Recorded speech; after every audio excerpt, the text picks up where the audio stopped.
For years, Apple had the perfect setup. They design their own chips, they send them to TSMC. TSMC makes the best chips in the world, Apple sells millions of iPhones and Macs, everyone wins. This system worked so well that Apple almost never looked anywhere else. But now, things are getting uncomfortable, and Apple might be running out of choices. Here's the simple problem. Everyone wants chips, not just phone companies anymore. AI companies want them even more. AI chips are huge, expensive, and very profitable. And guess who makes the best advanced chips? Yep, TSMC. So TSMC is now very busy making chips for AI servers, data centers, big tech companies, and yes, Apple. But TSMC only has limited capacity, and when AI companies start paying insane money, something has to give.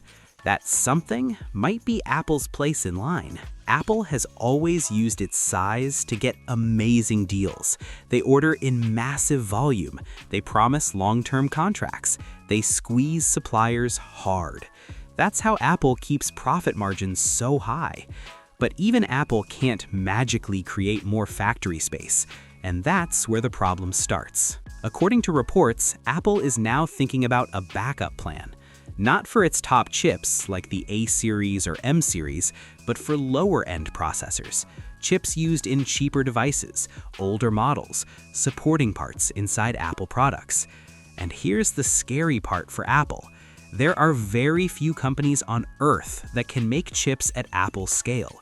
We're talking hundreds of millions of chips. Not many can do that. One name comes up immediately: Intel. Intel is working on its new 18A process, which is around the 1.8 nanometer class. On paper, it sounds great, but here's the issue. The process is still new, yields may not be high enough, and Apple is extremely picky. Apple doesn't just want a chip that works, they want perfect yields, perfect power, and perfect timing. Intel might get there, but Apple can't bet everything on maybe. That leaves one obvious option: Samsung. Yes, that Samsung. Apple's biggest smartphone rival, and also the second biggest chip manufacturer in the world, right after TSMC. Samsung Foundry already makes chips for many companies, and their 2nm process is moving forward faster than many expected. More importantly, Samsung can deliver huge volume, and volume is everything for Apple. Now here's where it gets interesting. Apple is already working with Samsung. Apple has confirmed that some chips, likely camera-related chips, will be made at Samsung's Texas factory. So the relationship is not broken. It never really was. They compete in phones, but behind the scenes, they still do business because money has no feelings. If Apple does move some processors to Samsung, this would be huge.